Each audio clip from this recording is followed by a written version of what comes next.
Welcome back to The Explainer. Today, we're stepping into a truly profound global narrative, examining an event that commands the reverence of nearly a quarter of the world's population. It's an event of immense spiritual weight, a triumph of human resilience, and a staggering display of global charity.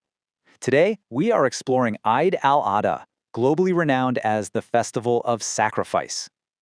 We're going to unpack the monumental scale of this festival across 4 key areas: the ultimate test of faith, Qurbani and social welfare, bridging diverse communities, and finally, extraordinary human stories. Let's jump right in.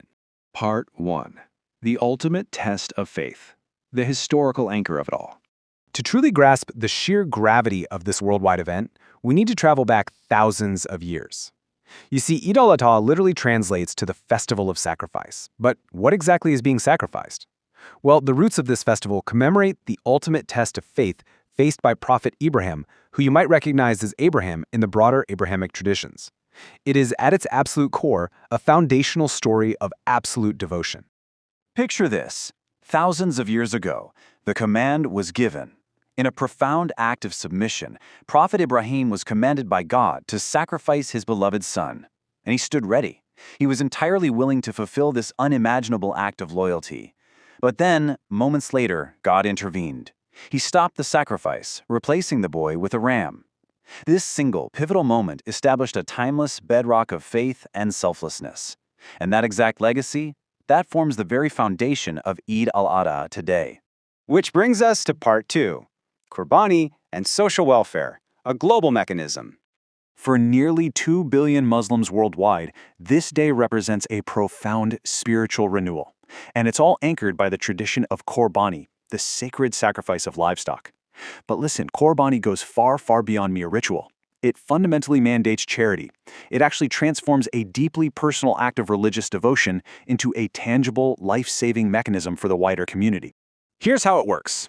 Islamic tradition strictly dictates that the resulting meat from the Qurbani must be divided equally into 3 parts. Exactly 1/3 is reserved for the immediate family, another third is shared with relatives and friends, and, this is the crucial part, the final third is dedicated entirely to the poor and needy. It's a brilliant mandate. It really operates as a concrete masterclass in social welfare. Because of the strict 3-part division, millions of underprivileged families receive vital sustenance. Think about the scale of that for a second. When you multiply this single act by millions of households globally, you trigger an extraordinary global cycle of charity. Over the course of just a few days, there's this massive redistribution of resources across the planet, ensuring that the most vulnerable populations are fed and supported. It's community welfare enacted on an unprecedented international scale. Moving on to Part 3, bridging diverse communities, the cultural bridge. In today's highly interconnected world, the impact of Eid al-Adha acts as a beautiful bridge between diverse communities. We're seeing people of other faiths increasingly view the festival with immense respect, not just as a religious observance, mind you, but as an inspiring, universal symbol of hospitality and generosity.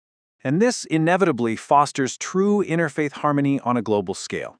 In neighborhoods all around the world, non-Muslims are frequently invited to join their Muslim neighbors in local feasts. They're sharing in the food, the joy, and the celebration. By opening their doors like this, practitioners effectively transcend religious boundaries. They are building deep, mutual respect right from the ground up. And finally, Part 4, extraordinary human stories, the finest qualities of humanity. You know, when communities are tested, this ingrained spirit of sacrifice really shines the brightest.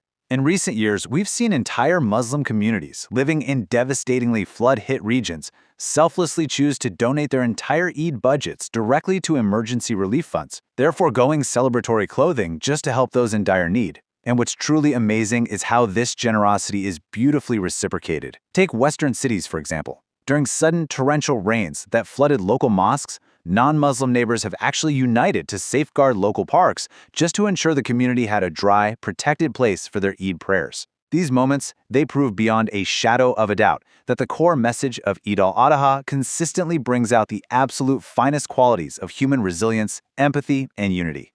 As we wrap up this explainer and reflect on these incredible global stories, I really want to bring this conversation directly back to you.